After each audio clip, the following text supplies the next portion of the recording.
बिस्मिल्लाहिर्रहमानिर्रहीम। हम लोग शुरू करते हैं रिवीजन पॉइंट्स फॉर न्यूरोलॉजी। अच्छा जी, हम लोग क्वेश्चन आएगा कि पेशेंट है उसको ना हेडेक होता है, ठीक है। हेडेक के साथ उसको पेरी ऑर्बिटल पेन भी होती है और उसके साथ ही उसकी आंखों में से पानी आता है और नाक में से पानी आता है, ठीक है, और उसकी आइज़ की रेडनेस हो जाती है, ठीक है। तो ये बहुत इंपॉर्टेंट डिफरेंशियल डायग्नोसिस है मिग्रेन का, ठीक है। अगर नाक में से और कान में से नाक में से और आंखों में से पानी आए तो that is cluster headaches. Cluster से क्या मुराद है कि पेशेंट को इन हेडेक्स का क्लस्टर आता है, तमीज़ के उसको 4-5 एपिसोड्स होती है महीने 2 महीने के बाद, ठीक है। मिग्रेन में और क्लस्टर हेडेक में ये डिफरेंस होता है कि मिग्रेन के अंदर आपको एक ऑरा मिलता है। ऑरा से क्या मुराद है कि पेशेंट को पहले आइडिया हो जाता है कि मुझे अब हेडेक होने लगा है।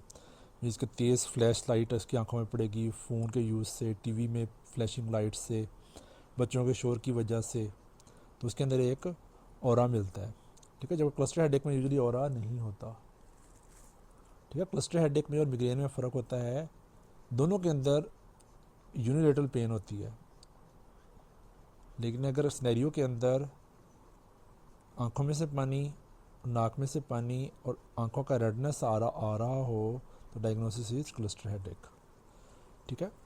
अच्छा जी, मिग्रेन के लिए प्रोफ्लेक्सिस किस दवाई से दी जाती है? एंटी हाइपरटेंसिव्स, एंटी डिप्रेसेंट्स, एंटी कन्वल्सेंट्स और डाइटरी चेंजेस के थ्रू।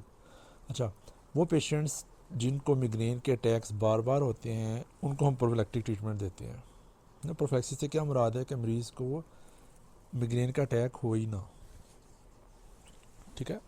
तो सबसे कॉमन दवाई जो यूज़ होती है इसके अंदर दैट इज़ प्रोप्रेनोलोल, इंड्रॉल के नाम से, प्रोप्रेनोलोल, ठीक है, इंड्रॉल के नाम से आती है, ठीक है। और एपीवाल, सोडियम वेलपुरेट, ठीक है। मरीज़ को कहते हैं चीनी कम ले, चाय कम ले, कॉफ़ी कम ले, चॉकलेट्स ना ले, ठीक है। अच्छा जी, पिट्यूटरी ट्यूमर मोस्ट कॉमन कौन सा है? That is prolactinoma, prolactin secreting tumour. जब भी ब्रेन ट्यूमर का स्नेरियो आप लोगों को आएगा तो हेडेक, वोमिटिंग, डिप्लोपिया, ठीक है। और हेडेक ऐसा होगा जो मॉर्निंग टाइप के ऊपर ज़्यादा होगा, ठीक है। तो मोस्ट कॉमन पिट्यूटरी का ट्यूमर कौन सा है? दैट इज़ प्रोलेक्टिनोमा,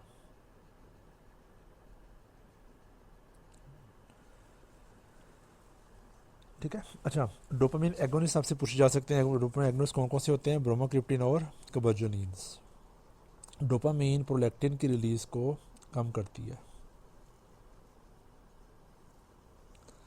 अच्छा जी, 54 old patient present with acute broken speech type of aphasia. Broken speech means वो बोल तो लेता है लेकिन उससे वर्ड्स पूरे बोले नहीं जाते, ठीक है। उसको समझ भी सही आ रही है, उसे कहते हैं ब्रोकाज एफेजिया, ब्रोकाज एफेजिया, ठीक है। एक होता है वर्निक्स एफेजिया। वर्निक्स के अंदर क्या होता है कि पेशेंट से बात की जाए तो उसको समझ नहीं आती, समझ नहीं आती, ठीक है। जबकि बी से ब्रोका, बी से बोलना, बोलने में दुश्वारी, ठीक है। इसमें फ्रंटल लोब की लीजन होती है, लेफ्ट मिडल सेरेब्रल आर्टरी की इन्वॉल्वमेंट होती है, ठीक है। तो दो एफियर्स याद रखने हैं, वर्निक्स और ब्रोकास। ब्रोका के अंदर बोलने में मसला, जबकि वर्निक्स के अंदर पेशेंट बोल से लेता लेकिन समझ नहीं होता। उससे पूछें कि आपका नाम क्या है, वो कहेगा, उसको पता नहीं चलेगा आपने क्या बोला और वो कुछ और ही बात बोलेगा कि मैं ये करता हूँ, मैं ये करता रहा हूँ, ये आज के मुझे ये क्या हो रहा है, क्या हो, इस तरह की बातें बोलेगा, ठीक है। जबकि उससे ब्रोका एफेजिया में होगा, आप उससे नाम पूछे, वो उसका नाम अब्दुल सत्तार है तो तोड़ तोड़ के उस लफ्ज़ को बोलेगा, अब्दुल अब्दुल सत्तार, ऐसे करके बोलेगा, ठीक है।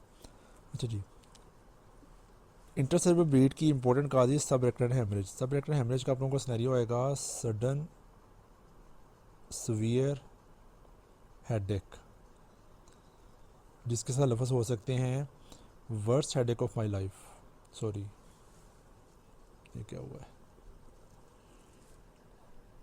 Worst headache of my life. Thunderclap headache भी कहते हैं इसको, worst headache of my life भी कहते हैं। ठीक है,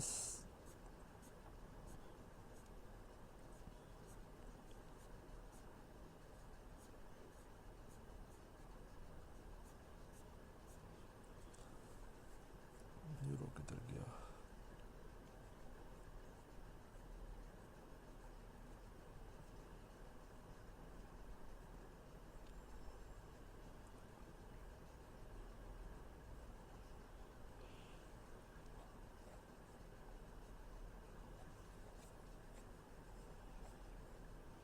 ठीक है, थंडर क्लैप हेडेक और worst headache of my life. Thunderclap और worst headache of my life. तो ऐसे सिनेरियोस तो पहले डायग्नोसिस आपको करना चाहिए सबरेक्टल हेमरेज। इसकी मोस्ट इंपॉर्टेंट काज होती है बेरी एनेरिज्म का रप्चर होना। देखो ट्रॉमा भी होता है, मोस्ट कॉमन काज ट्रॉमा है, second most common cause berry aneurysm है, और हाइपरटेंशन भी हो सकती है पेशेंट को। ठीक है, यूजुअली पेशेंट इमरजेंसी में ऐसे प्रेजेंट होता है, सडन सीवियर हेडेक या worst headache of my life. ठीक है, ट्रॉमा की हिस्ट्री हो और सीटी स्कैन के ऊपर क्रिस्टन शेप्ड हेमरेज हो तो diagnosis is subdural haematoma. Subdural haematoma basically venous blood होता है। ठीक है, एमिसरी वेन्स होती हैं, ब्रिजिंग वेन्स भी कहते हैं उनको, ये आपकी स्कल और ब्रेन के दरमियान में होती हैं। ठीक है, इनके रप्चर की वजह से होता है। ठीक है, तो क्रिस्टन शेप्ड, मून शेप्ड।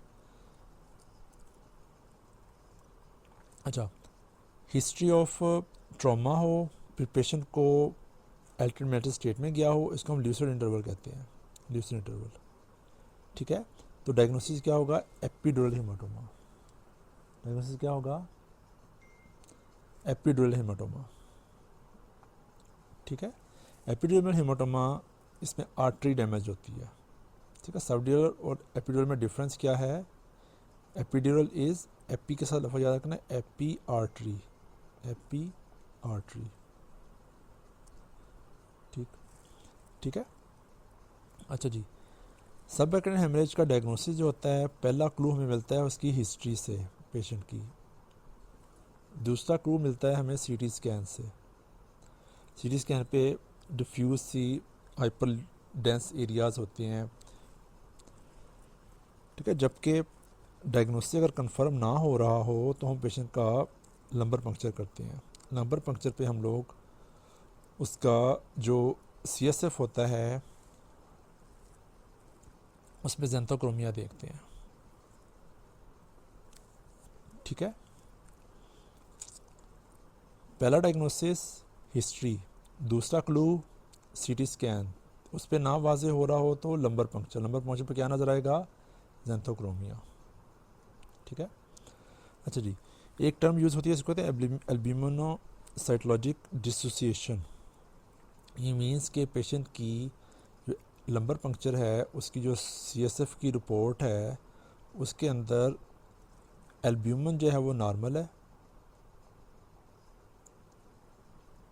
और एल्ब्यूमिन जो है ना वो रेज्ड है और सेल्स उसके नॉर्मल है।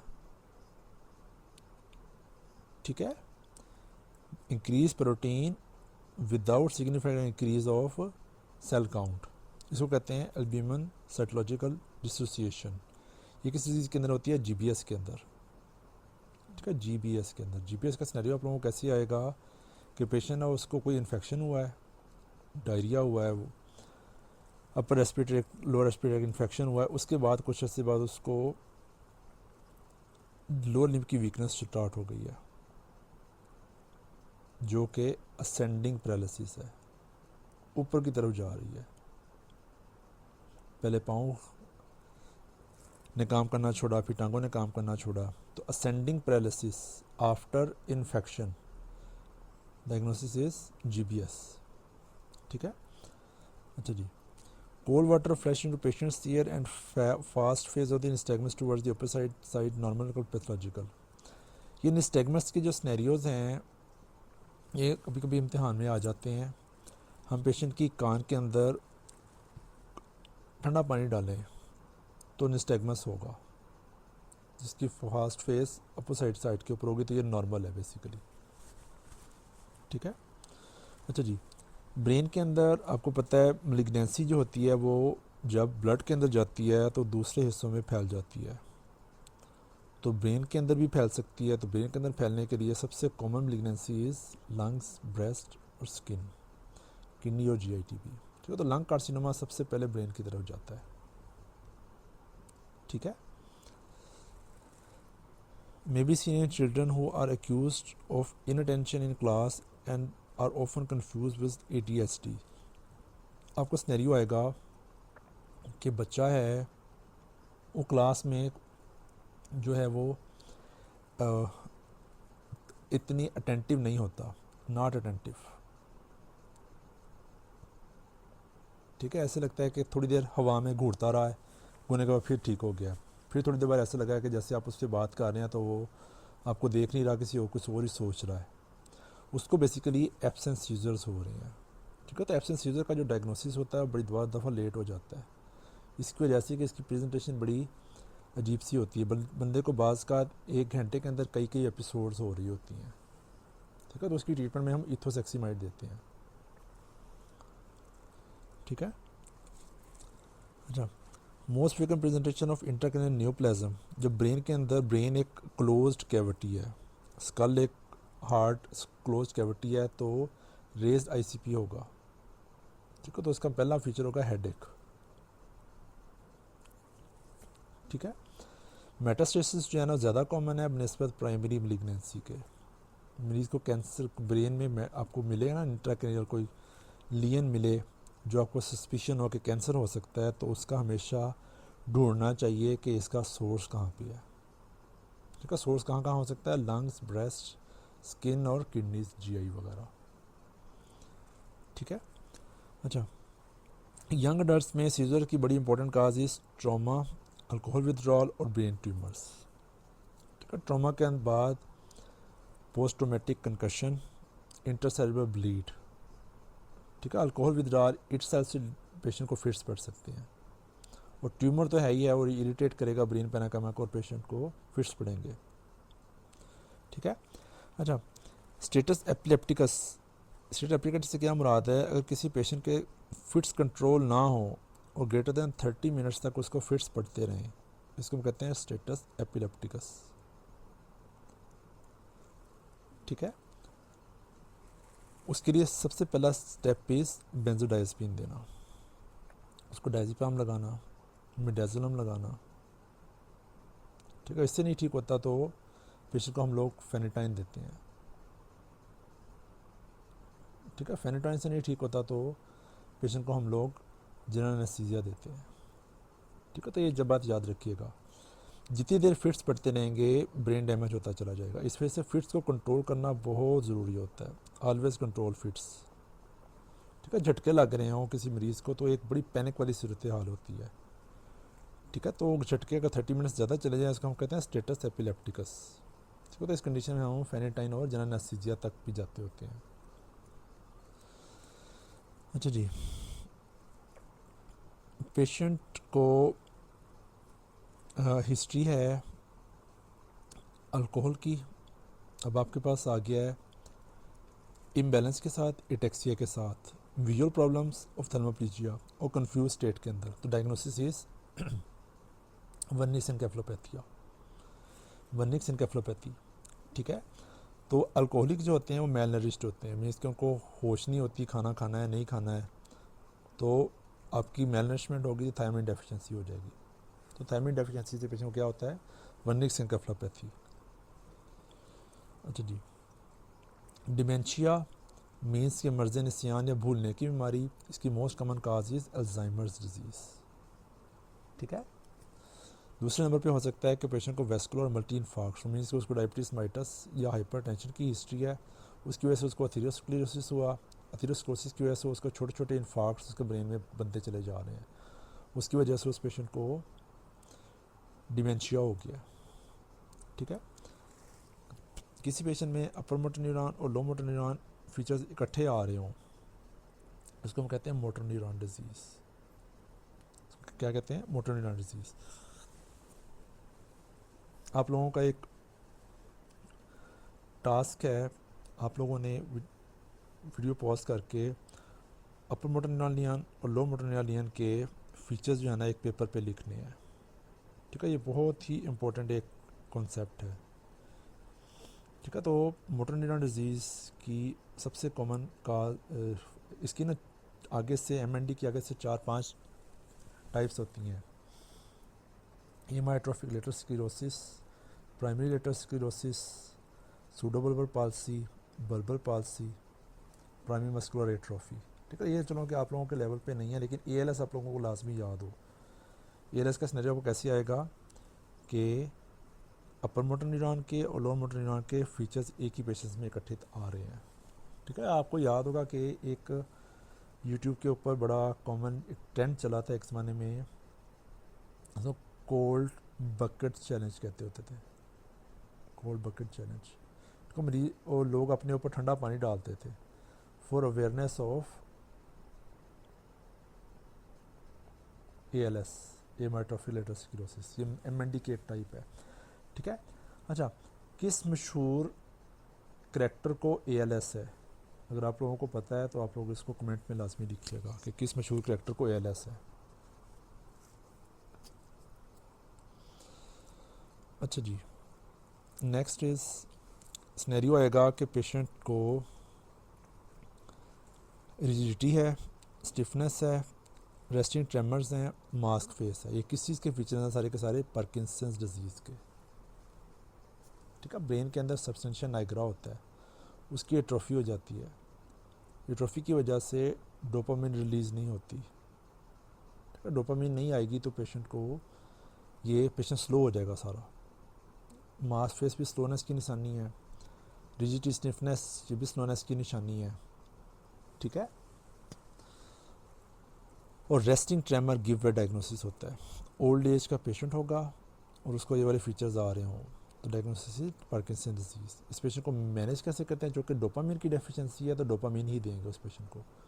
तो डोपामिन का एनालॉग होते हैं लिवोडोपा और कार्बिडोपा, ठीक है। लिवोडोपा बेसिकली मेडिसन है और कार्बिडोपा जो है वो इस डोपामिन को टूटने से बचाती है, to avoid peripheral destruction of levodopa, ठीक है। अच्छा जी, GPS का सिनेरियो मैंने आपको बताया कैसे आएगा। असेंडिंग पैरालिसिस के बाद साथ इसमें पेशेंट को देते क्या हैं? इम्यूनोग्लोबुलिन्स या प्लाज्माफेरेसिस, ठीक है। इन पेशेंट्स को हम लोग स्टेरॉइड्स नहीं देते। अच्छा जी, पेशेंट की हिस्ट्री होगी कि दादा को भी मसला है, बेटे को भी है और उससे बेटे को भी मसला शुरू हो गया है। दादा को हुआ था 65 साल की उम्र में, उसके वालद को हो गया है 40 साल की उम्र में और बच्चा जो है 20 ईयर्स की एज में आ गया है। चलने में मसला होता है उसको और उसको ना उसके बाजू हिलते रहते हैं, इसको हम कोरिफॉर्म मूवमेंट कहते हैं, ठीक है। अच्छा, इस हर आने वाली जनरेशन के अंदर डिजीज़ अर्ली प्रेजेंट हो रही है, ठीक है। इसको हम कहते हैं एंटीसिपेशन, ठीक है। अच्छा, दूसरा ये बेसिकली डायग्नोसिस हंटिंगटन डिजीज़ है। अगर दादा को भी है, बेटे को भी है और पोते को भी है, इसका मतलब है कि सारी जनरेशन्स के अंदर ये डिज़ीज़ मौजूद है। इसको हम कहते हैं autosomal dominant disease. Dominant disease हर जनरेशन के अंदर मौजूद होती है, ठीक है, हर जनरेशन के अंदर मौजूद होती है। अगर जनरेशन स्किप हो रही हो ना तो वो रिसेसिव डिजीज़ होती है, ठीक है। कोरिफॉर्म डिजीज़ और जनरेशन्स में चल रही है तो हंटिंगटन्स डिजीज़ है। अर्ली प्रेजेंट हो रहा है पेशेंट, उसको एंटीसिपेशन कहते हैं। Mode of inheritance is autosomal dominant. अच्छा, 6-year girl with port wine stain in the V1 distribution as well as intellectual disability, means के स्किन का प्रॉब्लम है और इंटेलेक्चुअल डिसेबिलिटी है, साथ फिट्स पड़ रहे हैं। दिस इज स्टर्ज-वेबर सिंड्रोम, ठीक है। बेसिकली उस पेशेंट को क्या हो रहा है, एंजियोमास बन रहे हैं, ब्लड वेसल्स के ट्यूमर बन रहे हैं अलॉन्ग विद न्यूरोमास, स्टर्ज वेबर सिंड्रोम। अच्छा, पेशेंट को सुनने में मसला है और उसकी स्किन के ऊपर कैफी ऑलो स्पॉट्स हैं, तो दिस इज न्यूरोफाइब्रोमाटोसिस। न्यूरोफाइब्रोमाटोसिस दो तरह का होता है, टाइप 1 और टाइप 2। तो टाइप 1 के अंदर एक कैफी ऑलो स्पॉट्स होते हैं, ठीक है। अच्छा, एक डिजीज़ होती है उसके अंदर पेशेंट को अमिगडला का नेक्रोसिस या स्ट्रोक होगा, पेशेंट को स्ट्रोक के साथ अमिगडला की एट्रोफी होगी, तो हिस्ट्री में आएगा हाइपरफेजिया, हाइपरसेक्सुअलिटी, हाइपर ओरलिटी, हाइपोडोसिलिटी, मीन्स के खाना ज़्यादा खाना शुरू हो गया है, सेक्सुअल ओरिएंटेशन ख़राब हो गई है, हर चीज़ मुंह में डाल लेता है, ठीक है, और उसका जो बिहेवियर है वो बड़ा डोसाइल हो गया है, ठीक है। तो diagnosis is Kluver Bucy syndrome. Kluver Bucy syndrome is due to necrosis of amygdala, ठीक है। अच्छा जी, मायस्थीनिया ग्रेविस का सिनेरियो आप लोगों को कैसे आएगा कि पेशेंट है, उसको मॉर्निंग टाइम पे वो ठीक होता है, जैसे जैसे इवनिंग होती चली जाती है उसको वीकनेस स्टार्ट हो जाती है। वीकनेस के साथ उसको सबसे ज़्यादा प्रॉब्लम विजुअल प्रॉब्लम्स होती हैं, ठीक है। विजुअल उसको डिप्लोपिया शुरू हो जाता है, डबल विनिंग हो जाती है शुरू, ठीक है। तो diagnosis is myasthenia gravis. Myasthenia gravis के अंदर हम लोग कौन सी एंटीबॉडीज़ करवाते हैं, एंटीकोलिनेस्टेरेज एंटीबॉडीज़, कोलिन और एंटी MUS के एंटीबॉडीज़, ठीक है। इसको टेस्ट करने के लिए हम लोग एक दवाई देते हैं, इसको कहते हैं एड्रोफोनियम। एड्रोफोनियम से पेशेंट का डिप्लोपिया बेहतर हो जाता होता है, ठीक है। तो मायस्थीनिया ग्रेविस एक इम्पॉर्टेंट टॉपिक है, इसको बुक से लाजमी पढ़िएगा। अभी के लिए इतना काफ़ी है। आप लोग, मेरी एक पूरी कोशिश है कि मैं आप लोगों को एग्ज़ाम के एंड पे ये जो USMLE स्टेप 2 है, इसकी जो फर्स्ट एड बुक है CK वाली, इसमें जो रिवीजन पॉइंट्स हैं मैं आप लोगों को सिनेरियो वाइज करवा दूँ, ठीक है। तो ये एक 30 मिनट्स की वीडियो के अंदर कुछ 3-4 घंटे का मटेरियल होता है बेसिकली ये, ठीक है। तो आप लोग कोशिश किया करें कि वीडियो को पॉज कर करके ख़ुद अपने हाथ से लिखा करें। ये जितने मैं पॉइंट्स बोल रहा होता हूँ ये एक्सट्रीमली इम्पोर्टेंट पॉइंट्स होते हैं, ठीक है। थैंक यू, अल्लाह हाफ़िज़।